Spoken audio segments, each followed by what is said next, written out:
नमस्कार, मेरा नाम है सुमित सिंह मेहता। हाजिर हूँ आपके सामने क्लास 12 फिजिक्स से रिलेटेड एक और नया लेक्चर लेके। आज का हमारा है लेक्चर नंबर 17 और आज के इस लेक्चर का हमारा टॉपिक क्या रहने वाला है? हमारा टॉपिक है गॉस लॉ, जो कि एक इम्पोर्टेंट टॉपिक होने वाला है। और आज के इस पूरे लेक्चर में हम गॉस लॉ से रिलेटेड सारे इंपॉर्टेंट पॉइंट डिस्कस करेंगे।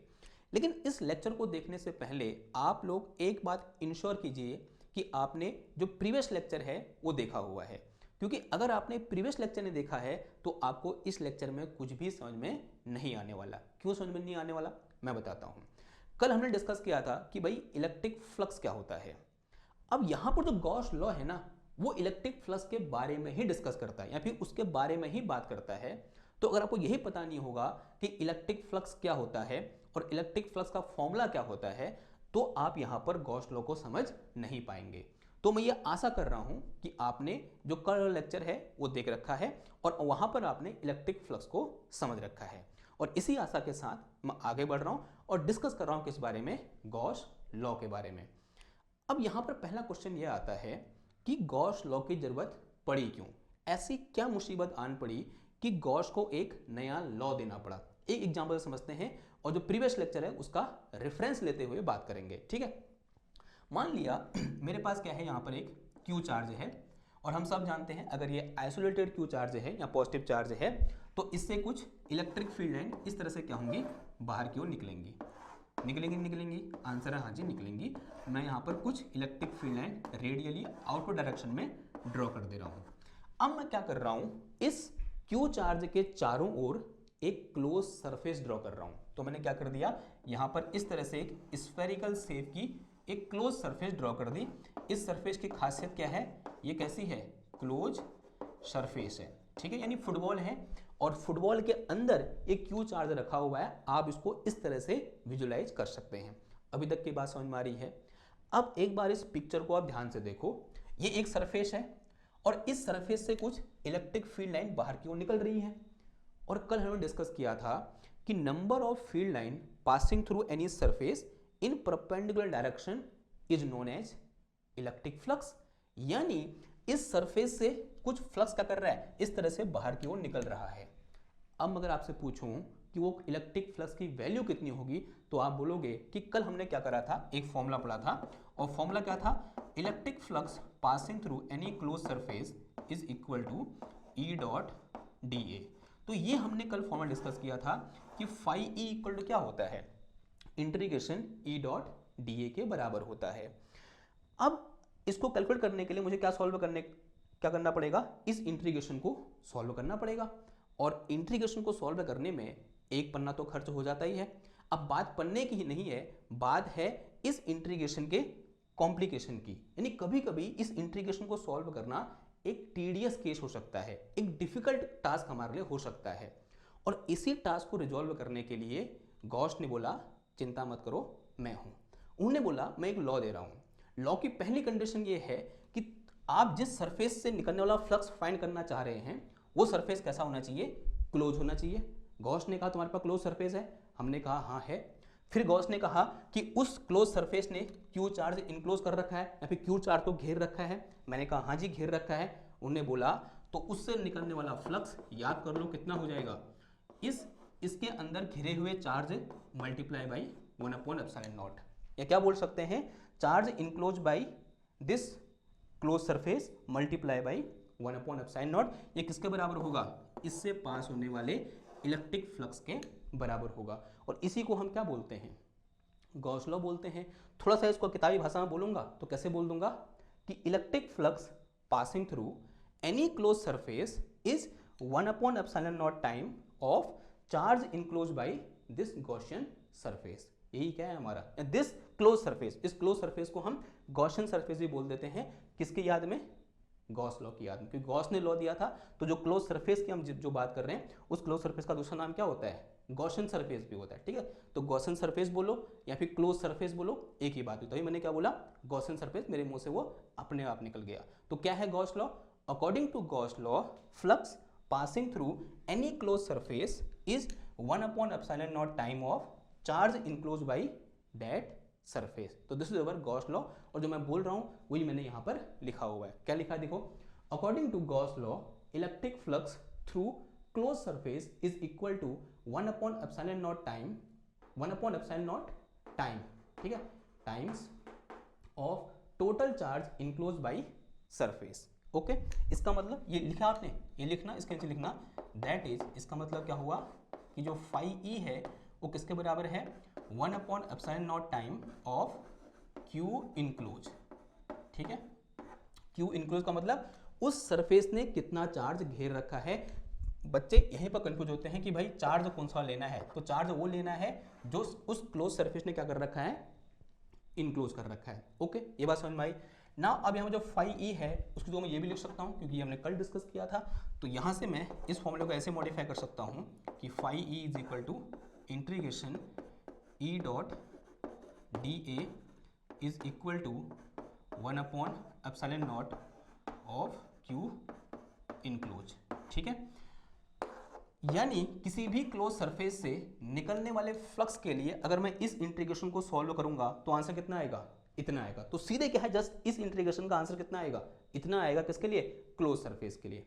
क्लियर बात। नाउ अब कभी कभी होता क्या ना, हमसे एग्जाम में पूछ लिया जाता है कि प्रूफ गॉस लॉ, यानी इस इंटीग्रेशन की वैल्यू इतनी होगी किसी भी एक क्लोज सरफेस के लिए, इस बात को क्या करो, प्रूफ करो। तो कर देते हैं प्रूफ, ठीक है, क्या दिक्कत है। तो इन डालो क्या, प्रूफ। तो प्रूफ करने के लिए मैं अज्यूम कर ले रहा हूं कि मेरे पास क्या है, एक क्लोज सरफेस है और मैं एक स्पेशल टाइप की क्लोज सरफेस ले रहा हूं और उसका शेप कैसा है, स्फेरिकल शेप है, ठीक है। तो इस तरह से मैंने क्या ले ली, एक क्लोज सरफेस ले ली। अब इस क्लोज सरफेस के अंदर एक चार्ज होना चाहिए, तो मैं चार्ज को कहां रख रहा हूं, उसके सेंटर पर रख रहा हूं। तो मैंने यहां पर क्या रख दिया, एक क्यू अमाउंट ऑफ चार्ज रख दिया, यानी यहां पर जो क्यू इनक्लोज है उसकी वैल्यू कितनी है, क्यू है। और मैंने अज्यूम किया इसकी रेडियस कितनी है, आर है। इसकी रेडियस कितनी है, आर है। अब मुझे क्या करना है कि इस क्यू चार्ज से तो इलेक्ट्रिक फील्ड, इलेक्ट्रिक फ्लक्स बाहर को निकल रहा होगा, तो इस सरफेस से टोटल कितना इलेक्ट्रिक फ्लक्स पास होगा, यही हमें क्या करना है, फाइंड करना है। कैसे फाइंड करेंगे, देखो कल हमने डिस्कस किया था लास्ट में कि अगर मेरे पास इस टाइप से कोई सरफेस हो तो मैं क्या करता हूं, उस सरफेस को छोटे छोटे छोटे छोटे एरिया एलिमेंट में ब्रेक कर देता हूं। सबसे पहले क्या करूंगा, एक एरिया एलिमेंट से निकलने वाला इलेक्ट्रिक फ्लक्स फाइंड कर लूंगा। अगर एक एरिया एलिमेंट से निकलने वाला इलेक्ट्रिक फ्लक्स निकल गया, फिर क्या कर दूंगा, सारे पूरे से निकालने के लिए क्या कर दूंगा, उसका समेशन कर दूंगा या फिर इंटीग्रेशन कर दूंगा, जहां से मेरे पास ये फॉर्मूला निकल के आया था। ओके, तो सबसे पहले मैं क्या कर रहा हूं, यहां पर से जो मैंने यहां पर इसको क्या किया, large number of area element में डिवाइड किया। उनमें से मैंने यहां पर क्या ले लिया, एक एरिया एलिमेंट इस तरह से ले लिया। ओके, तो ये मेरे पास क्या है, यहाँ पर एक छोटा सा एरिया एलिमेंट डी ए बोल दिया। अगर मैं इस एरिया एलिमेंट के लिए एरिया वेक्टर डिफाइन करूंगा तो कैसे होगा, वो ऐसे होगा। तो this is my D A vector. तो ये मेरे पास क्या है, यहाँ पर डी ए वेक्टर है। अब इस क्यू चार्ज के कारण यहाँ पर कुछ ना कुछ इलेक्ट्रिक फील्ड होगा, आंसर आज ही होगा। Now this electric field also in outward direction, radially outward होगा। तो इलेक्ट्रिक फील्ड भी कहाँ पर होगा, इधर की ओर। तो this is my electric field E. तो इस पॉइंट पर एरिया वेक्टर और इलेक्ट्रिक फील्ड के बीच एंगल कितना है, theta equal to 0 degree. Now flux passing through this area element, तो सबसे पहले क्या निकालेंगे, फ्लक्स थ्रू एरिया एलिमेंट, बताओ कितना आ जाएगा, एरिया एलिमेंट, लेट अस से दिस इज डी फाई। तो डी फाई इक्वल टू कितना आ गया, सिंपल हमने फॉर्मूला पढ़ा है क्या, ई डॉट डी ए, ठीक है, ये तो फॉर्मूला पढ़ा है हमने। और हम इस डी ए को एज ए प्लेन शीट ले सकते हैं, छोटा सा जो एरिया एलिमेंट है उसको हम एज ए प्लेन शीट ले सकते हैं, कल डिस्कस किया था हमने। ओके, नाउ अब यहाँ पर एंगल कितना है मेरे पास, 0 है। अगर एंगल 0 है तो D phi is equal to कितना आ जाएगा, ये ई डी ए कॉस 0, और कॉस 0 की वैल्यू कितनी होती है भाई, 1 होती है। तो यहाँ से मेरे पास डी फाई इक्वल टू कितना आ गया, ई डी ए आ गया, ठीक है। नाउ अब इस पॉइंट पर देखो, यहाँ से आर डिस्टेंस पर है ये सरफेस एरिया, यहाँ पूछते हैं एरिया एलिमेंट। तो इस पॉइंट पर इलेक्ट्रिक फील्ड कितना होगा, बताओ। अगर मैं इस पॉइंट पर इलेक्ट्रिक फील्ड निकालूं तो हम सब जानते हैं पॉइंट चार्ज का इलेक्ट्रिक फील्ड कितना होता है, 1/4 pi epsilon naught Q upon R square, ठीक। तो since we know electric field at this point, electric field E will be equal to कितना आ जाएगा answer, 1/4 pi epsilon naught Q divided by R square आएगा। तो एक काम करो, ये वाली यहाँ से उठाओ, इधर पुट कर देंगे तो यहाँ से मेरे पास flux passing through area element will be equal to कितना हो जाएगा 1/4πε0 Q/r² और इनटू कितना आ जाएगा dA आ जाएगा। ठीक है, ओके। ये तो इससे समी क्वेश्चन नंबर 1। ये इस एरिया एलिमेंट से निकलने वाला फ्लक्स निकल गया। अब मुझे कहां से फ्लक्स निकालना है? पूरे एरिया से, यानी पूरे सरफेस से। तो flux passing through whole surface, flux passing through whole surface, क्या कर दोगे? इंटीग्रेशन। होल सरफेस के लिए क्या आ जाएगा? इंटीग्रेशन।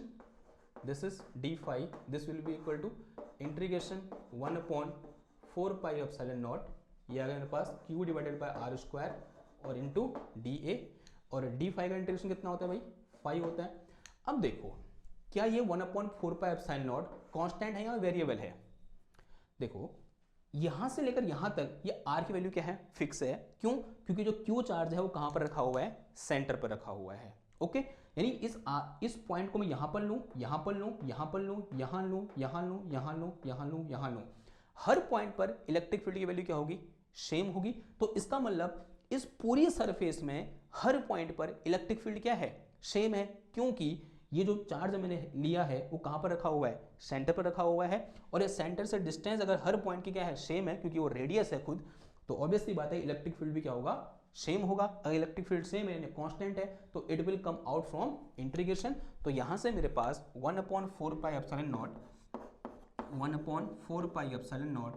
Q/r² बाहर आ गया। अंदर कितना बच गया? Integration of dA। Integration of dA का मतलब क्या हुआ? इन सारे छोटे छोटे dA को ऐड कर दो। जितने dA में, यहाँ जितने एरिया एलिमेंट है, मैंने इस पूरे सरफेस को ब्रेक किया था, अगर उन सारे एरिया एलिमेंट को मैं ऐड करूंगा तो मुझे किसका एरिया मिलेगा? इस स्फीयर का सरफेस एरिया मिलेगा। और स्फीयर का सरफेस एरिया कितना होता है? 4πr² होता है। तो इसका मतलब since integration of dA will be equal to area of this close surface and this will be equal to 4πr²। कितना आएगा? 4πr²। एक काम करो, ये वैल्यू उठा के यहाँ पुट कर दो, तो 5 इक्वल टू कितना आ गया? ये 1/4πε0 and this is Q/r² into 4πr²। r² से r² गया, 4π से 4π गया, तो यहाँ से मेरे पास Q इक्वल टू कितना, सॉरी 5 इक्वल टू कितना आ गया? Q/0। यही क्या है हमारा? This is our Gauss law. यही क्या है हमारा? गॉस लॉ है। ये क्या कर दिया हमने? प्रूफ कर दिया। ओके, तो जो मैं पहले बोला था ना बहुत दिक्कत होगी, मैं इसी दिक्कत की बात कर रहा था कि भाई हमें इतना इंटीग्रेशन सॉल्व करना पड़ रहा है। तो इतना इंटीग्रेशन सॉल्व ना करना पड़े उसके लिए हमारे पास क्या है? ये गॉस लॉ है। सिंपल हम बोल देंगे कि अगर मेरे पास एक क्लोज सरफेस है और क्लोज सरफेस के अंदर क्यू चार्ज रखा हुआ है, तो उससे निकलने वाला flux phi is equal to कितना होगा? Q/ε0 होगा। सिंपल सी बात है, कोई दिक्कत नहीं है। तो this is our Gauss law. Now अब इससे रिलेटेड कुछ इंपॉर्टेंट बातें। पहली बात जो है वो बहुत इंपॉर्टेंट है, मैं एक जगह मुझे मिटाना पड़ेगा। कहाँ मिटा रहा हूँ मैं? ये मैंने बाद में लिखा ना, तो मैं इधर मिटा रहा हूँ। जो पहली लाइन है तो ऐसे हिंट डालना, क्या? Important point related to Gauss law. और इन्हीं इंपॉर्टेंट पॉइंट से क्वेश्चन बनता है और बहुत अच्छा क्वेश्चन बनता है यहाँ से। ठीक, तो ऐसे हैशटैग बना के चलो, इंपॉर्टेंट पॉइंट, इंपॉर्टेंट पॉइंट। देखो भाई, पहला पॉइंट क्या हो जाएगा? पहला पॉइंट ये है कि flux passing through any close surface does not depend upon size and shape of surface. यानी जो अभी तक मैं बात कर रहा था ना कि मेरे पास एक क्यू चार्ज है, मैंने यहाँ पर एक स्फेरिकल सरफेस ले लिया, तो इससे निकलने वाला flux phi is equal to कितना होगा? Q/ε0 के बराबर होगा। अगर मैं इसकी जगह ऐसे कुछ भी एक आड़ी तिरछी सरफेस ले लेता, बस कंडीशन क्या होनी चाहिए? वो क्लोज होनी चाहिए और उसका चार्ज Q होता है उसके अंदर, तो इससे भी कितना फ्लक्स पास करता? Q/ε0 फ्लक्स ही पास करता। यानी flux passing through any close surface does not depend upon size and shape of surface. तो flux, electric flux through any surface, any close surface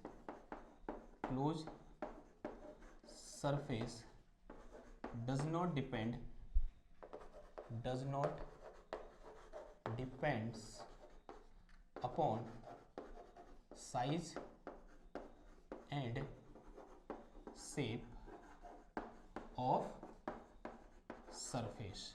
उसके साइज और शेप पर वो डिपेंड नहीं करता है। देखो मैं समझाता हूँ क्या कहना चाह रहा हूँ।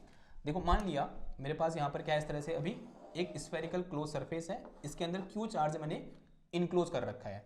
तो यहाँ से मेरे पास फाई इज इक्वल टू कितना आ जाएगा, Q upon epsilon not from Gauss law. पहली बात तो ये होगी। मैंने नेक्स्ट केस में क्या कर दिया, अपनी सरफेस को चेंज कर दिया। मेरी इस टाइम पे सरफेस कैसी हो गई है, ऐसे एक क्यूबिकल शेप की हो गई है, और इस बक्से के अंदर, इस क्यूबिकल बॉक्स के अंदर मैंने यहाँ पर क्या रखा हुआ है, एक क्यू चार्ज रखा हुआ है।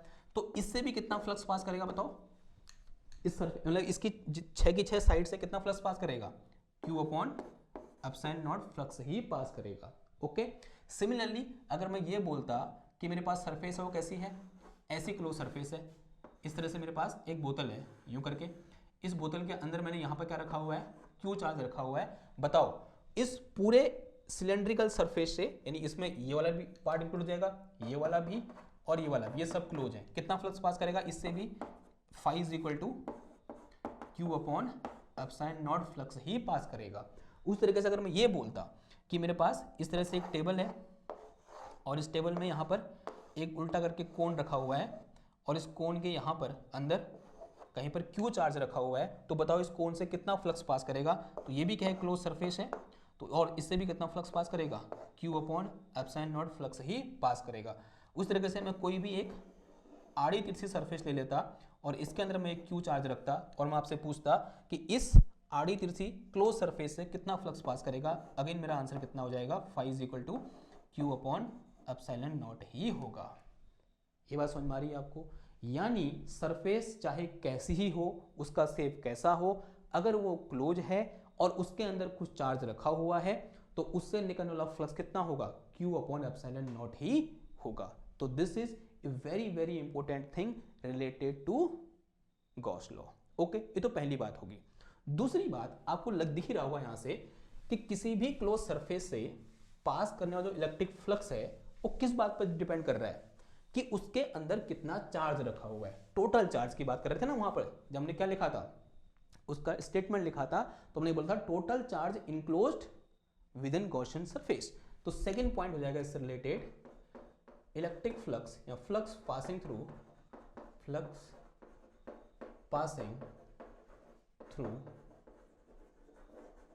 Close surface depends upon net charge enclosed by this closed surface, या enclosed by सिंपल सरफेस लिख दो, enclosed by सरफेस। समझाता हूं, देखो ये मेरे पास इस तरह से एक क्लोज सरफेस है, इसके अंदर में दो चार्ज रख दे, एक चार्ज ये है, एक चार्ज ये है, ये प्लस क्यू चार्ज है और ये माइनस क्यू चार्ज है। एक और चीज बहुत इंपॉर्टेंट ये है कि क्या ये फॉर्मूला तभी एप्लीकेबल है कि जब चार्ज सेंटर में रखे होंगे। अगर मैं इस चार्ज को या सेंटर में न रखकर यहां पर रख दूं, यहां पर देखो सरफेस पर नहीं रखा है, सरफेस के अंदर ही है, लेकिन एक किनारे में रखा है, तो अब इससे कितना फ्लक्स पास करेगा, अब भी इतना ही फ्लक्स पास करेगा। ये तभी तो शेप और साइज हुआ ना, कि उसकी पोजीशन भी डिपेंड नहीं करता हो कि चार्ज की पोजीशन उस सरफेस के अंदर कहां पर है, बस कंडीशन क्या है, सरफेस के अंदर होनी चाहिए, सरफेस पर नहीं होनी चाहिए। ओके, तो फिर वो अलग केस बन जाएगा। जब सरफेस पर होगा तो हम कैसे डील करेंगे अभी हम देखेंगे, लेकिन अभी तक चार्ज कहां है हमारा, सरफेस के अंदर है, लेकिन सरफेस के अंदर कहीं पर भी हो सकता है। जैसे यहां पर ये चार्ज यहां पर है, ये चार्ज यहां पर है, लेकिन हमें उससे कोई मतलब ही नहीं है। हमें किससे मतलब है, क्यू नेट से मतलब है, यानी इसने टोटल कितना चार्ज इनक्लोज कर रखा है, या उसको ऐसे बोल सकता हूं, क्यू इनक्लोज से मतलब है मेरे को, तो क्यू इनक्लोज कितना हो जाएगा, माइनस क्यू प्लस क्यू, तो आंसर कितना आएगा, 0। यानी इस सरफेस ने कितना चार्ज इनक्लोज कर रखा है, 0 चार्ज इनक्लोज कर रखा है। तो बताओ कितना फ्लक्स पास करेगा, from Gauss law phi equal to क्या होता है, Q enclose divided by epsilon naught, Q enclose is 0 तो फाई इज इक्वल टू 0, तो इससे कितना फ्लक्स पास करेगा, 0 फ्लक्स पास करेगा। क्यों, इसके अंदर चार्ज है, लेकिन नेट चार्ज कितना है, 0 है, इसलिए फ्लक्स भी कितना हो गया, 0 हो गया। तो ये क्या है हमारा गॉस लॉ का एक बहुत इंपॉर्टेंट पॉइंट है कि क्या होना चाहिए, उसके अंदर अगर फ्लक्स बाहर निकल रहा है तो उसके अंदर नेट चार्ज क्या होगा, नॉन जीरो होगा। अगर उससे निकलना नेट फ्लक्स 0 है तो उसके अंदर नेट चार्ज कितना होगा, 0 होगा। एक और एग्जांपल देखो, अगर मैं इस तरह से एक मैंने क्लोज सरफेस ली, मैंने यहां पर एक चार्ज रख दिया, ठीक है। अब इस चार्ज से कोई इलेक्ट्रिक फील्ड लाइन निकलेंगी, इस तरह से ये इलेक्ट्रिक फील्ड लाइन ऐसे निकल रही है। अब मेरा आपसे क्वेश्चन ये है कि इस क्लोज सरफेस से कितना फ्लक्स पास कर रहा है। अब जो डेफिनेशन में, डेफिनेशन क्या थी, number of field line passing through any surface in perpendicular direction. अब ये फील्ड लाइन आप पास कर रही है, आंसर कर रही है, तो कैसे फ्लक्स ही पास करेगा। अगर आप अभी के लिए सोचो, आपको लग रहा होगा कि हाँ यहाँ से अगर फील्ड लाइन पास कर रही है तो फ्लक्स भी पास कर रहा होगा। लेकिन अगर आप गॉस लॉ लगाओगे, फाई इक्वल टू क्या होता है, Q enclose divided by epsilon not, और in this case since we have there is no charge inside this surface, तो यहाँ से मेरे पास क्यू इनक्लोज इक्वल टू कितना है, 0 है। अगर क्यू इनक्लोज 0 है तो फाई इक्वल टू कितना हो गया, 0 upon epsilon naught, this is equal to 0, तो फाई भी कितना हुआ, 0 हुआ। लेकिन फिजिकल तो लग रहा है ना कि भाई फील्ड लाइन इसके अंदर क्रॉस जा रही है, अंदर घुस रही है इसके, तो फ्लक्स 0 कैसे हुआ, समझाता हूँ। फ्लक्स 0 इसलिए हुआ क्योंकि जितनी फील्ड लाइन अंदर जा रही है उतनी बाहर तो निकल जा रही है। तो number of field line entering is equal to number of field line coming out from this close surface. It mean total field line entering या फिर बोलते coming out from this surface equal to 0। यानी जितनी field line जा रही है उतनी field line बाहर तो निकल जा रही है, तो नेट फ्लक्स कितना हो गया, 0 हो गया। अब इसी बात को मैं आपको मैथमेटिकली प्रूव करके दिखा सकता हूँ। समझो कैसे। मान लिया मैं, जगह चाहिए मेरे को, इधर लिख लूँ, मैं इधर लिख लेता हूँ, ठीक है। 2 पॉइंट हो गए, ज़्यादा याद रखना। तो एक एग्जांपल लेता हूँ मैं और आपको दिखाता हूँ किस तरह से फील्ड लाइन तो पास कर रही होंगी सरफेस से, लेकिन नेट फ्लक्स कितना होगा, 0 होगा। तो अज्यूम कर लो कि मेरे पास क्या इस तरह से एक यूनिफॉर्म फील्ड है, यूं करके, ओके। नाउ इस यूनिफॉर्म फील्ड में मैंने क्या कर दिया, एक इस तरह से सिलेंड्रिकल क्लोज सरफेस रख दिया, ओके। ये बात समझ में आ रही है आपको, this is A cylindrical close surface placed in this uniform electric field. लेकिन इसके अंदर कोई चार्ज नहीं है। अगर इसके अंदर कोई चार्ज नहीं है तो from Gauss theorem phi equal to क्या हो जाएगा, Q enclose divided by epsilon not. तो क्यू इनक्लोज कितना होता है, 0 है, बिकॉज कोई चार्ज है ही नहीं। ये इलेक्ट्रिक फील्ड किसी दूसरे चार्ज की वजह से है जो इसके अंदर नहीं है, तो उस चार्ज से हमको कोई मतलब ही नहीं है। तो क्यू इनक्लोज 0, तो 0 अपॉन एप्सिलॉन नॉट, तो electric flux passing through this cylindrical Gaussian surface, this cylindrical close surface will be equal to 0। मैंने भी यहाँ पर गॉसियन सरफेस बोला, इसलिए बोला क्योंकि जिस क्लोज सरफेस की हम बात कर रहे हैं उसको हम कभी कभी गॉसियन सरफेस ही बोलते हैं, ठीक है। अभी मैं लिखाऊंगा उसको, वो मेरे मुंह से निकल जा रहा है क्योंकि मेरे वो हैबिट में है, ठीक है। तो क्या है, मेरे पास क्लोज सरफेस है, इसके अंदर कोई चार्ज नहीं है, लेकिन फील्ड लाइन इससे पास कर रही है, लेकिन फ्लक्स कितना होगा, इससे 0 होगा। अब इसी को हम मैथमेटिकली क्या करेंगे, प्रूव करके देखेंगे। इस सिलेंड्रिकल सरफेस में 3 सरफेस है, एक ये है, एक ये है और एक ये वाली है। जैसे फॉर एग्जांपल ये मेरे पास एक सिलेंडर है, इसकी 3 सरफेस है, एक ये है, एक ये है और एक ये वाली है, ठीक है। समझ में आ गई 3 सरफेस। तो इस सरफेस से निकलने वाला फ्लक्स निकालूंगा, फिर इससे निकलने वाला फ्लक्स निकालूंगा, तीनों को ऐड कर दूंगा, आंसर कितना आना चाहिए, 0 आना चाहिए। एक बार करके देखते हैं, चलो। तो उसके लिए मुझे एक दूसरी पेन चाहिए। तो मैंने मान लिया इस सरफेस को, ये वाली जो सरफेस है इसे मैंने क्या बोल दिया, S1 बोल दिया। ये जो सरफेस है इसे मैंने क्या बोल दिया, S2 बोल दिया। और ये जो सरफेस है ये वाली, इसे मैंने क्या बोल दिया, S3 बोल दिया। मुझे ये बताओ इस S2 सरफेस का एरिया वेक्टर कैसे होगा, ऐसे होगा। लेट अस से this area vector is A2, इसको S2 भी बोल सकता हूं मैं, this area vector is S2 vector, ऐसे है। अगर मैं इस पॉइंट पर इलेक्ट्रिक फील्ड निकालूंगा, वो भी कहाँ की ओर होगा, in the direction of field line, यानी कहाँ की ओर होगा, ऐसे। तो दिस इलेक्ट्रिक फील्ड ऐसे, और यूनिफॉर्म है, E बोल दिया मैंने, ओके। अब मुझे ये बताओ कि यहाँ पर इलेक्ट्रिक एरिया वेक्टर कहाँ की ओर होगा, ऐसे, दिस इज माई S1। और इलेक्ट्रिक फील्ड कहाँ की ओर होगा, कैसे होगा बताओ, ऐसे, दिस इज माई E। और यहाँ पर अगर मैं एक एरिया एलिमेंट चूज करूँ, किसमें, S1 सरफेस में, तो मैंने यहाँ पर इस तरह से छोटा सा एरिया एलिमेंट चूज कर दिया। तो ये माने ये S1 है, तो ये S1 कहाँ की ओर होगा, ऐसे, तो this is my S1 vector. और इस पॉइंट पे इलेक्ट्रिक फील्ड कहाँ की ओर होगा, इधर की ओर, तो this is my E. Okay, E सब जगह क्या होगा, सेम होगा, क्योंकि यूनिफॉर्म इलेक्ट्रिक फील्ड लेके चले हैं। देखो यहाँ पर एंगल थीटा इक्वल टू कितना है, 0 है, यानी S1 और E, S2 और E के बीच, S1 और E के बीच कितना एंगल है यहाँ पर, थीटा इक्वल टू 180 डिग्री। यहाँ पर कितना है, theta equal to 90 degree. Okay, अब देखो फॉर्मूला लगाओ, हमने कल डिस्कस किया था formula, phi is equal to क्या होता है, E A कॉस थीटा होता है। माना यहाँ से निकलने वाला फ्लक्स कितना है, φ2 है, तो φ2 इक्वल टू क्या हो जाएगा, E S2 कॉस थीटा, यानी कॉस 0 कितना होता है, 1 होता है, तो 1 आ गया। अब यहाँ से निकालो फिर, फाई कितना है, ये 3 है, तो φ3 निकाल दो, तो φ3 इक्वल टू दिख रहा है आपको यहाँ पर, यहाँ लिखो मैं, φ3 इक्वल टू कितना आ जाएगा, देखो कॉस 180 कितना होता है, -1, यानी कितना आ जाएगा, माइनस का ES1 आ जाएगा। ठीक है, माइनस का ES1। ओके, अब यहाँ लगाओ फिर, यहाँ पर कितना है मेरे पास, थीटा इक्वल टू 90 है, तो थीटा इक्वल टू 90, तो यहाँ से मेरे पास φ1 cos 90 कितना होता है, 0 होता है, तो कितना आ गया, ये 0 आ गया। यानी भाई इस सरफेस तो कोई फ्लक्स पास नहीं कर रहा, किससे पास कर रहा है, इससे कितना कर रहा है, इतना, और इससे कितना कर रहा है, इतना, तो net flux phi equal to कितना आ जाएगा, φ1 प्लस φ2 प्लस कितना आया, φ3 आया। तो फाई इज इक्वल टू φ1 की वैल्यू कितनी है, 0 है, φ2 की वैल्यू कितनी है, प्लस का ES2 है, और φ3 की वैल्यू कितनी है, माइनस का ES1 है।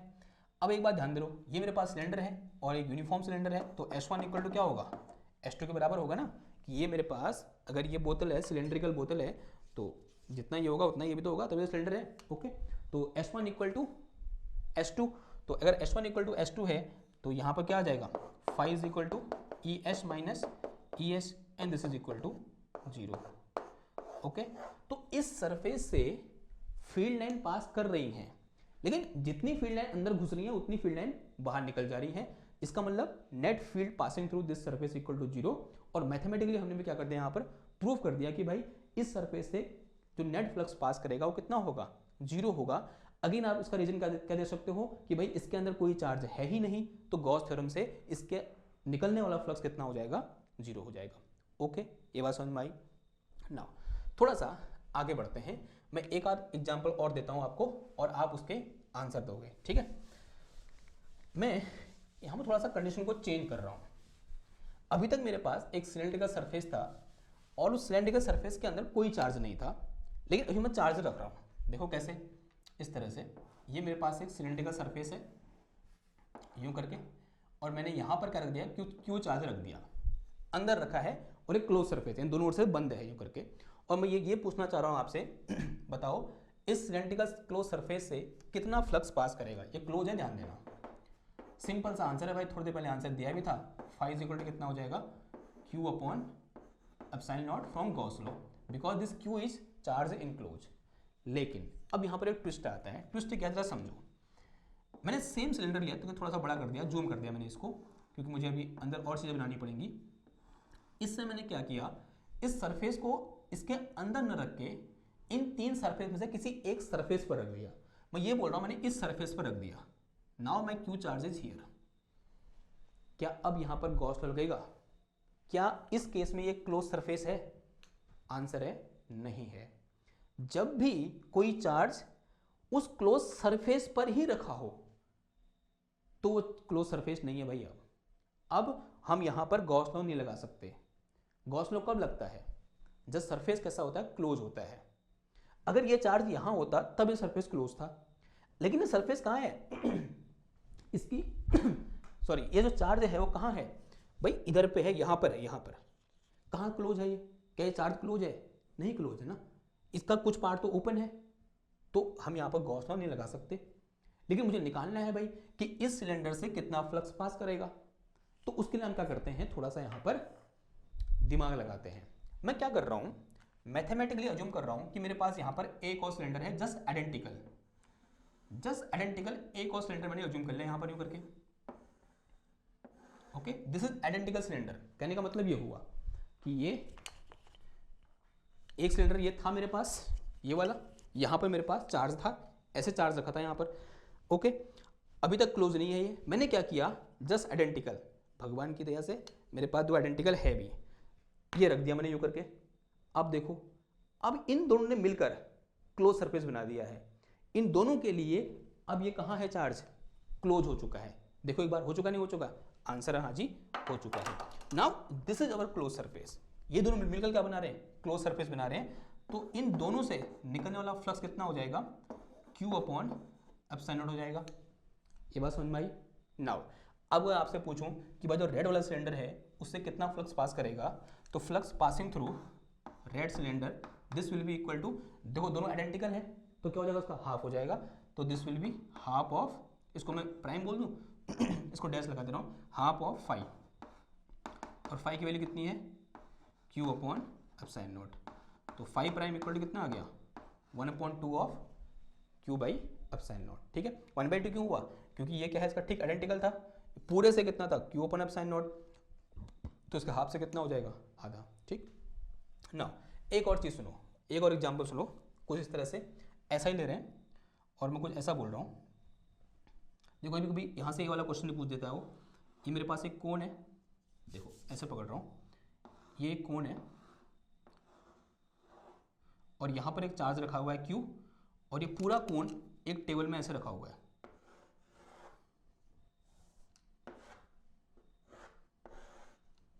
ओके, ऐसे उल्टा करके टेबल पर रखा हुआ है। ठीक, अभी मेरे पास कोन है नहीं यहाँ पे, मैं समझाऊँ। ठीक है, ऐसे बर्थडे की टोपी पकड़ी, यहाँ पर चार्ज रखा और इसको ऐसे बंद कर दिया यूँ करके। ये बात समझ में आ रही है आपको।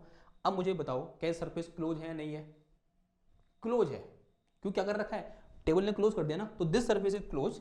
तो flux passing through cone phi equal to क्या आ जाएगा, Q upon epsilon naught. Simple लग जाएगा क्या, Q अपॉन एप्सिलॉन नॉट। लेकिन ट्विस्ट कब आएगा, समझो, ट्विस्ट आएगा जब मैं कोन को उल्टा कर दूंगा।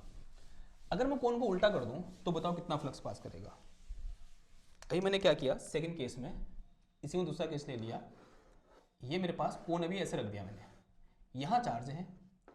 क्या अब ये कोन एज ए क्लोज सरफेस काम कर रहा है, नहीं कर रहा है, and this is not a close surface. यानी अभी यहाँ पर गॉस लॉ नहीं लगेगा। गॉस लॉ कब लगेगा, जब मैं इसे क्लोज बनाऊंगा। और क्लोज बनाने का तरीका क्या है, एक तरीका तो यह ऊपर से बंद कर दूं, लेकिन क्लोज ऐसे बनाना है कि हमारे लिए कुछ फायदेमंद हो।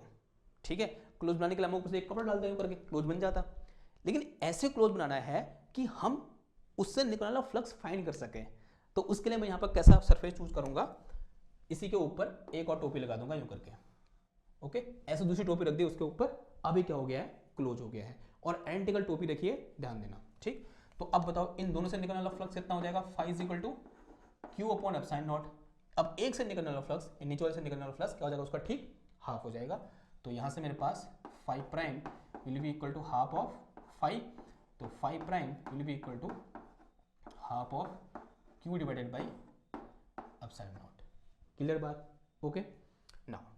अब देखो कभी कभी यहाँ से एक क्वेश्चन ऐसा भी आता है, वो कह देगा कि भाई मेरे पास इस तरह से एक क्यूबिकल शेप है और इस क्यूबिकल शेप के सेंटर पर एक चार्ज रखा हुआ है, यहाँ पर ऐसे Q चार्ज रखा हुआ है, बताओ इससे कितना फ्लक्स पास करेगा। अभी थोड़ी देर पहले किया भी था हमने, कितना करेगा बताओ, क्लोज सरफेस से सिंपल दिख रहा है, 5 इक्वल टू कितना आ जाएगा, Q अपॉन एप्सिलॉन नॉट आ जाएगा। ठीक, लेकिन घुमा के पूछता है, वो क्या बोलेगा कि भाई इस सरफेस से कितना फ्लक्स पास करेगा, किस वाले से, इस लेफ्ट वाले से। देखो भाई, इस पूरे सरफेस को बनाने के लिए कितनी सरफेस का योगदान है, 6 सरफेस, 1 2 3 4, आगे वाला 5 और पीछे वाली 6 सरफेस है। यहाँ पर आप किताब का एग्जाम्पल ले सकते हैं, कोई भी किताब उठा लो, उस किताब मोटी वाली जो आपके पड़ी होगी, उसमें कितने सरफेस है, 6 सरफेस है, और 6 सरफेस मिलकर क्या बनाती है, इस तरह से एक क्यूब या फिर क्यूबॉइड बनाती है। ओके ना, हमें निकालना क्या है कि भाई एक सरफेस से कितना पास होगा। अगर 6 सरफेस से इतना पास कर रहा है तो this is flux through 6 surface, 6 face, surface नहीं बोलेंगे, क्या बोलेंगे, फेस बोलेंगे। 6 फेस इक्वल टू कितना फ्लक्स है, Q divided by epsilon not flux है। तो 1 फेस से कितना पास करेगा, 1/6 of Q upon epsilon not. तो this is flux passing through this one surface. तो इस वन सरफेस से कितना फ्लक्स पास करेगा भाई, 1/6 of Q by epsilon not flux pass करेगा। ओके ठीक है, अगर ये बात समझ में आई। अब थोड़ा सा इसी वाले में एक और ट्रिकी क्वेश्चन पूछता है, वो किस तरह से, उसके लिए मैं यहां मिटाना चाह रहा हूं। तो क्वेश्चन कुछ ऐसा पूछता है ये मेरे पास ऐसे एक कीवर्ड ले लेगा,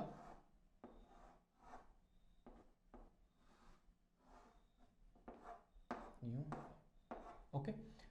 अभी उसने चार्ज यहां रख दिया, इस सरफेस पर रख दिया, कौन सी वाली, इस वाली। क्यू चार्ज कहां पर रखा हुआ है, इस सरफेस पर रखा हुआ है। तो क्या ये चार्ज इनक्लोज है, क्या यहाँ पर गॉस लॉ भी लग सकता है, नहीं लगेगा। क्यों, क्योंकि चार्ज खुद सरफेस पर है, चार्ज भी पूरी तरह से इनक्लोज नहीं है, वो खुद सरफेस पर है। तो क्या करेंगे, जैसे सिलेंडर वाले केस में, इस वाले केस में क्या किया था, पैक किया था या उसको क्लोज किया था, वैसे उसको क्लोज करेंगे। क्या करेंगे क्लोज करने के लिए, यहां से क्या लगा दो, क्यूबॉइड लगा दूं, हाँ क्यूबॉइड लगाऊंगा। क्या यहां से मैं एक सिलेंडर लगा सकता हूं, लगा तो सकता हूं। क्या मैं यहां से एक इस तरह से शंकु, क्या बोलते हैं इसको, शंकु को क्या बोलते हैं अंग्रेजी में, कोन, क्या ऐसे मैं कोन लगा सकता हूं, लगा सकता हूं। फायदा होगा, कोई फायदा नहीं होगा। फायदा क्या लगाने में है, क्यूबॉइड लगाने में है या क्यूब लगाने में है, लगा दो क्यूब, वो भी कैसा क्यूब, आइडेंटिकल क्यूब। तो मैं क्या करूंगा, यहां पर एक आइडेंटिकल क्यूब ऐसे ऐड कर दूंगा, ठीक है, इसको क्लोज करने के लिए। सिंपल ये मेरा क्या है, मकसद है। तो ऐसे मैंने क्या कर दिया, इसको क्लोज कर दिया। Now this charge is close, अब ये चार्ज क्या हो गया है, क्लोज हो गया है, ठीक। और मुझे करना क्या है, किसी एक फेज से फ्लक्स निकालना है, ये क्वेश्चन है, ओके। क्वेश्चन तो बोला नहीं मैंने फर्स्ट में, ओके। एक फेज से फ्लक्स निकालना है कि एक फेज से कितना फ्लक्स पास करेगा। अब देखो, अब यहाँ पर फेज गिनो, और ध्यान रखना उस फेज को नहीं गिनना है जिस फेज में खुद चार्ज है, उसको इग्नोर कर देंगे हम, ठीक है।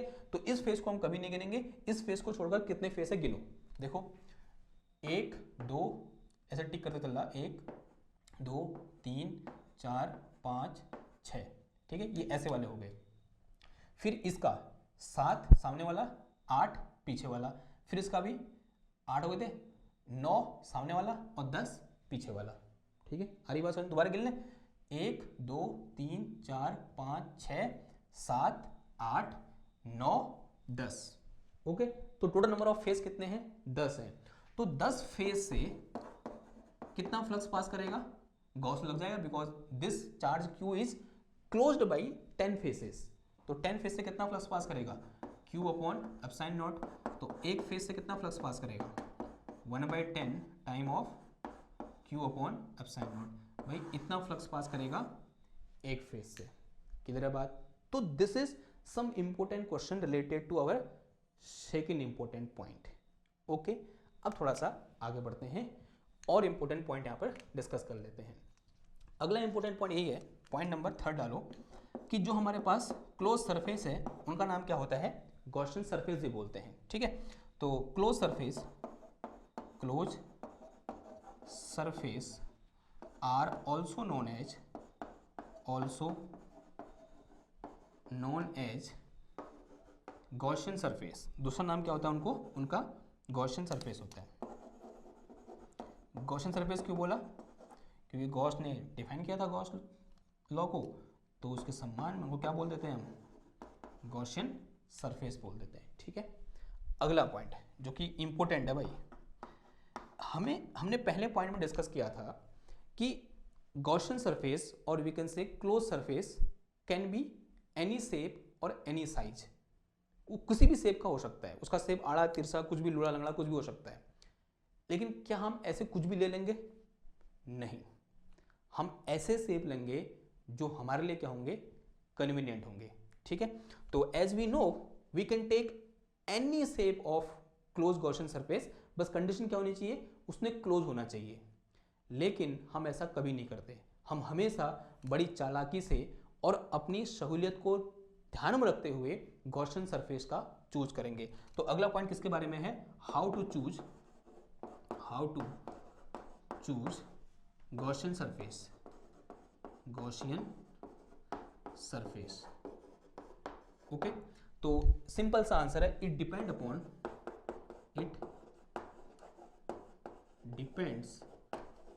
Upon charge distribution. ये किस पर डिपेंड करता है, कि जो चार्ज डिस्ट्रीब्यूशन है वो कैसा है, उस पर डिपेंड करता है। समझते हैं इसका कहने का मतलब हुआ, या फिर ऐसे बोल सकते हैं डिफरेंट टाइप ऑफ सिमेट्री, इसी को ऐसे बोल सकते हैं हम, चार्ज डिस्ट्रीब्यूशन या फिर types of symmetry, types of symmetry. ठीक है, तो इसमें पहला केस लिखो या ए पॉइंट लिखो इसमें, किसके लिए? Spherical symmetry, spherical symmetry. और जब जब स्फेरिकल सिमेट्री होगी तब तक हम क्या लेंगे? स्फेरिकल गॉसियन सरफेस लेंगे। तो इस केस में गॉसियन सरफेस कैसा हो जाएगा? Spherical Gaussian surface, spherical Gaussian surface. अब क्वेश्चन आपके दिमाग में आ रहा होगा कि भाई स्फेरिकल सिमेट्री कब होगी? सबसे पहली चीज, अगर मेरे पास क्या हो? पॉइंट चार्ज हो, तब जो सिमेट्री होती है वो स्फेरिकल होती है। हमने जब इलेक्ट्रिक फील्ड का डिस्कस किया था वहां पर ये बात हमने डिस्कस की थी कि पॉइंट चार्ज का जो इलेक्ट्रिक फील्ड होता है वो स्फेरिकली सिमेट्रिक होता है। तो इसकी जो सिमेट्री है कैसी सिमेट्री है? स्फेरिकल सिमेट्री है। दूसरा क्या हो जाएगा? Charge sphere, charge sphere. कहने का मतलब क्या हुआ कि अगर मेरे पास इस तरह से एक स्फेयर है जिसमें इस तरीके से चार्ज हमने डाल रखा है, ये यूनिफॉर्म नॉन यूनिफॉर्म कुछ भी हो सकता है, और इस तरीके से इसमें चार्ज है, तो इस टाइप अगर मेरे पास चार्ज होगा या फिर इस टाइप का मेरे पास, मैंने बोला ना, चार्ज डिस्ट्रीब्यूशन होगा, तो जो गॉसियन सरफेस हो कैसे होगा? स्फेरिकल होगा। ठीक है, अगला, ये तो चार्ज स्फेयर था, या फिर स्फेरिकल सेल हो, कैसा हो? Charge spherical shell, charge spherical shell. तो चार्ज स्फेरिकल सेल कहने का मतलब हुआ कि मेरे पास एक स्फेरिकल सेल है और चार्ज कहाँ है? इसके सरफेस पर है। तब भी हम जो गॉसियन सरफेस लेंगे वो कैसा होगा? स्फेरिकल होगा, ध्यान देना। तो ये कौन सी सिमेट्री होगी? Spherical symmetry. बी आता है इसमें कौन symmetry? Cylindrical symmetry, cylindrical symmetry. Cylindrical symmetry का यूज, मतलब जब भी सिलेंड्रिकल सिमेट्री होगी तो जो मेरे पास गॉसियन सरफेस होगा वो भी कैसा होगा? Cylindrical Gaussian surface, cylindrical Gaussian surface. अब कब कब होती है सिलेंड्रिकल सिमेट्री? जब हमारे पास क्या होता है? इनफाइनाइटली लॉन्ग चार्ज वायर होता है। ठीक है, तो ये मेरे पास क्या है? Infinitely long charge wire, charge wire. और इस टाइप का अगर मेरे पास चार्ज डिस्ट्रीब्यूशन होगा कि एक तार के अलॉन्ग हमारे पास चार्ज है, तो वहां पर हमारा गॉसियन सरफेस कैसा हो जाएगा? सिलेंड्रिकल हो जाएगा। ठीक है, तो इस तरह से हम क्या करते हैं? अपने गॉसियन सरफेस को चूज करते हैं। हम यहाँ पर भी कुछ भी ले सकते थे, यहाँ पर भी कुछ भी सरफेस ले सकते थे, लेकिन अपने कन्वीनियंट के लिए, ताकि हमें दिक्कत ना हो कैलकुलेशन करने में, हम क्या लेंगे? इस तरह से अपने गॉसियन सरफेस का चुनाव करेंगे। क्लियर है बात? ओके। नाउ अगला पॉइंट जो और इम्पोर्टेंट है, और ये पॉइंट आपसे वाइवा में हर बार पूछा जाएगा और बार बार पूछा जाता है क्योंकि अच्छा पॉइंट है। देखो पॉइंट क्या है? कौन सा हो गया था? चौथा हो गया था। तो पॉइंट नंबर 5, तो Gauss law is always valid. पहला चीज तो ये आएगी, मतलब इस लाइन का पहला अंतरा तो ये है भाई कि Gauss law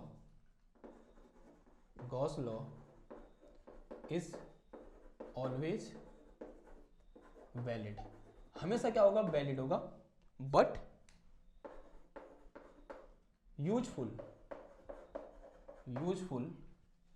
in only few cases, only few cases.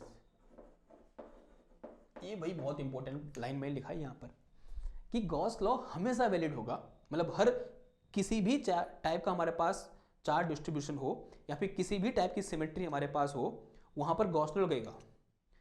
लेकिन जरूरी नहीं है कि वहां पर वो यूजफुल हो जाए, उससे हमारा कुछ काम बन जाए। काम कुछ ही टाइम बन पाता है, या फिर कुछ ही केस ऐसे हैं जहां पर काम बन पाता है। उनमें से कुछ केस तो मैंने लिखा दिए। कहाँ पर? पॉइंट चार्ज के केस में, स्फेरिकल चार्ज के केस में, और स्फेयर के केस में, स्फेरिकल चार्ज के केस में, ऐसे लॉन्ग वायर के केस में। इसी में एक और चीज आता है, वो कौन सा है मेरे पास? Planar symmetry. ठीक है, ये 1 2 3 4 तो ये हो जाएंगे, मतलब इन चारों में क्या लगेगा? गॉस लॉ वैलिड तो होगा, साथ ही साथ यूजफुल भी होगा। ठीक है, दूसरा एक जो यहाँ पर और पॉइंट आता है, पांचवा पॉइंट हो जाएगा, that is planar, plane symmetry या प्लेनर सिमेट्री। प्लेनर सिमेट्री करने का मतलब हुआ कि इस तरह से मेरे पास क्या होगी, एक प्लेन शीट होगी और इसमें इस तरह से क्या होगा, चार्ज डिस्ट्रीब्यूटेड होगा, तब यहाँ पर गॉस लॉ वैलिड तो होगा, साथ ही साथ यूजफुल भी होगा। और बहुत से ऐसे केस होते हैं जहाँ पर गॉस लॉ लग रहा होता है, यानी वैलिड होता है लेकिन यूजफुल नहीं होता है, जैसे in case of finite wire. Finite अगर मैं वायर ले लूंगा तो इस केस में गॉस लॉ लगेगा लेकिन यूजफुल नहीं होगा, कोई फायदा नहीं होगा लगा के। ओके, समझ में आई बात? ठीक है, अगर इतनी बात समझ में आ गई, अब इससे रिलेटेड लास्ट पॉइंट है, point number 6, and that point is Gauss law. Gauss law contain Coulomb's law, बहुत important. Gauss law contains Coulomb's law.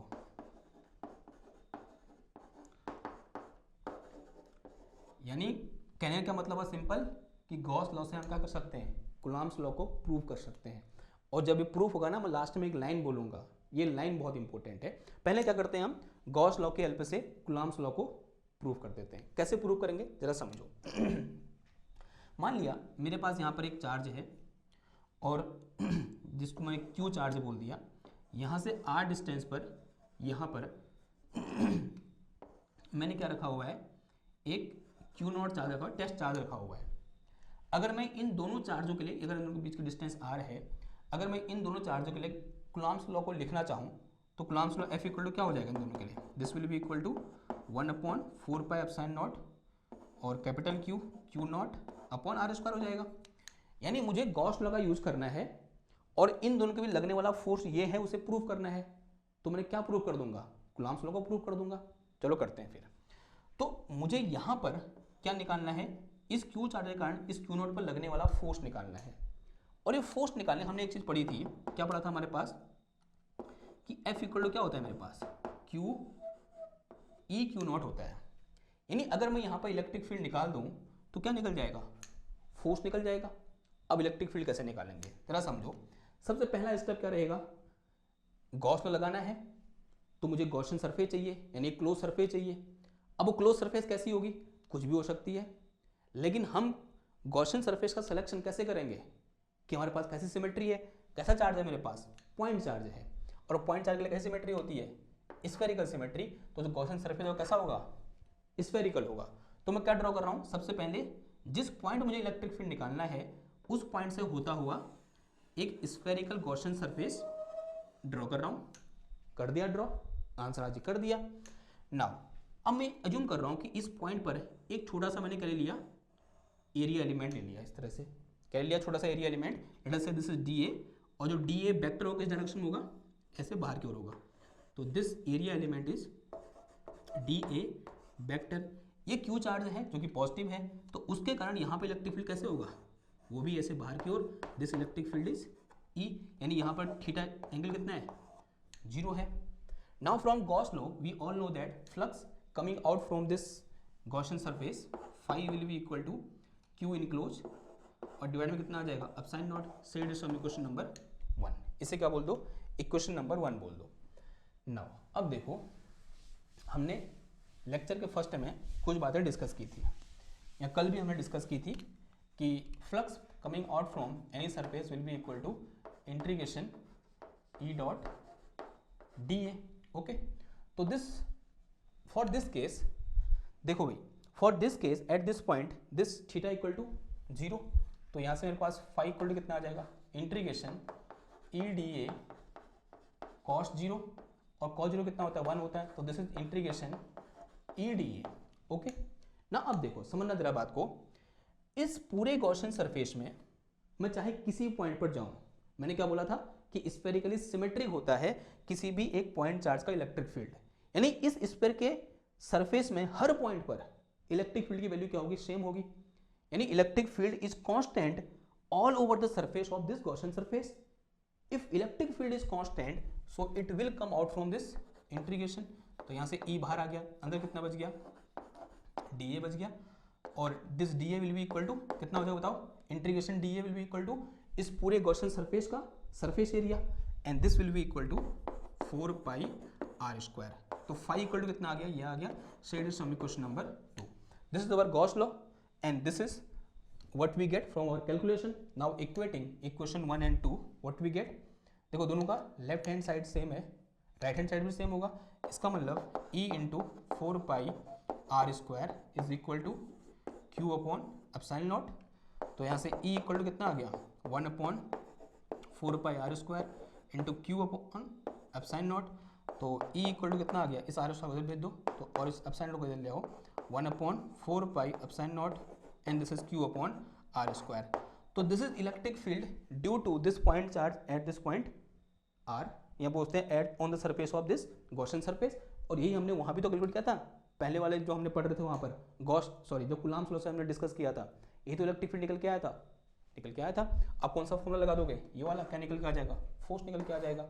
Now force at this point on this q naught charge will be equal to 1 upon 4 pi epsilon naught q upon R square और into कितना आ जाएगा q naught and this is our Coulomb's law. This is Coulomb's law, this is Coulomb's law. Okay, तो क्या किया हमने, किसका use किया, गॉस लॉ का यूज किया और कूलम्ब्स लॉ को प्रूव कर दिया। इसका मतलब Gauss law contain Coulomb's law. अब थोड़ा सा इस स्टेटमेंट को समझने की जरूरत है हमें, क्या गॉस लॉ से कूलम्ब्स लॉ आ रखा है या फिर कूलम्ब्स लॉ से गॉस लॉ आ रखा है, ज़्यादा अच्छा फील किस में आ रहा है। मैंने तो प्रूफ तो कर दिया, यहाँ पे मैं लिखा भी दिया कि भाई Gauss law contain Coulomb's law, मैंने बोल भी दिया और लिखा भी दिया और प्रूफ भी कर दिया। लेकिन क्या एक्चुअल में केस ऐसा है, पहले कौन सा लॉ आया, कूलम्ब्स लॉ।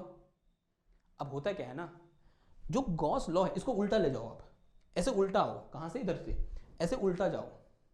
अब जरा दिमाग में सोचो, अगर कूलम्ब्स लॉ ये इनवर्स स्क्वायर लॉ को फॉलो नहीं करता, थोड़ा समझना बात को, अगर कूलम्ब्स लॉ ये इनवर्स स्क्वायर लॉ को फॉलो नहीं करता तो E के फॉर्मूले में यहाँ आर स्क्वायर नहीं आता। अगर ये आर स्क्वायर यहाँ पर नहीं आता तो जब मैंने यहाँ से क्या प्रूफ किया था, गॉस लॉ प्रूफ किया था, तो जो आर स्क्वायर है उससे आर स्क्वायर कट नहीं पाता और phi is equal to Q upon epsilon naught कभी आ ही नहीं पाता।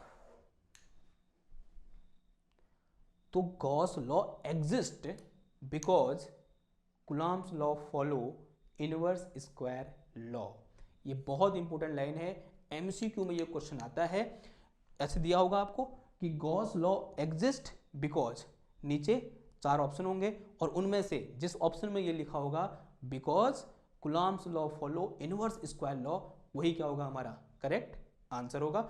और ऐसा क्यों होता है भाई, इस प्रूफ को ऐसे उल्टा ले जाओ, और ये उल्टा तभी प्रूफ होगा जब ये क्या करेगा, इनवर्स स्क्वायर लॉ को फॉलो करेगा। और जो कि हमने जब फर्स्ट हमने प्रूव किया था क्या, गॉस लॉ, वहां पर हमने ये इसी का यूज तो किया था, इसी इलेक्ट्रिक फील्ड का यूज तो किया था। वो आर स्क्वायर से आर स्क्वायर कैंसिल हो गया, क्यों, इसने इनवर्स स्क्वायर लॉ को फॉलो किया। अगर यहाँ पर क्यूब आ जाता ना तो नहीं होता है, ठीक है।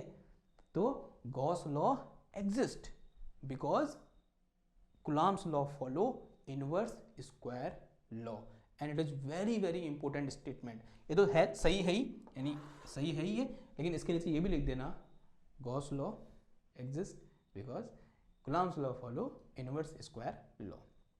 ठीक, तो ये क्या थी, पूरी राम कहानी थी किसकी, गॉस लॉ की। लेकिन अभी खत्म नहीं हुई है, ठीक है। अब क्या है, इससे रिलेटेड एप्लीकेशन है, जो मैंने सिमेट्री यहाँ पर अलग लिखा है ना आपको, spherical symmetry, cylindrical symmetry, planar symmetry, तो इनका हम यूज करेंगे आप, और गॉस लॉ को क्या करेंगे, इम्प्लाई करेंगे। और किस तरह से हम गॉस लॉ की हेल्प से बहुत कॉम्प्लिकेटेड चीज को आसान करके निकाल सकते हैं वो भी देखेंगे। लेकिन उससे पहले हम एक और लेक्चर डिलीवर करेंगे यहाँ पर, वो रिलेटेड होगा, रिलेटेड टू चार्ज डिस्ट्रीब्यूशन। यहाँ पर एक वर्डिंग आई थी चार्ज डिस्ट्रीब्यूशन, मैंने उसमें ज़्यादा जोर नहीं दिया क्योंकि जो अगला लेक्चर होने वाला है उसी में होने वाला है चार्ज डिस्ट्रीब्यूशन पर। समझिएगा चार्ज डिस्ट्रीब्यूशन का मतलब चार्ज कैसे डिस्ट्रीब्यूट हुआ है, ठीक है, उससे रिलेटेड क्या होगा हमारा नेक्स्ट लेक्चर होगा। और आई होप आज का ये टॉपिक आपको समझ में आया होगा। अगर समझ में आया है तो इसको लाइक करो, शेयर करो और अपने दोस्तों के साथ बांटो इसको, और चैनल को सब्सक्राइब करो। और जब आप ऐसा करोगे तभी ये दूसरे लोगों तक पहुंच पाएगा, ठीक है। और अगर आपको लगता है, जेन्युइनली लगता है कि अगर आपने इस लेक्चर ने आपकी लाइफ में या उसने आपकी स्टडी में कुछ मदद किया तभी शेयर करना, बाकी तो आपकी मर्जी है। ठीक है, तो मैं मिलता हूँ आपसे नेक्स्ट क्लास में एक और नए टॉपिक के साथ। तब तक थैंक यू, धन्यवाद, बाय बाय।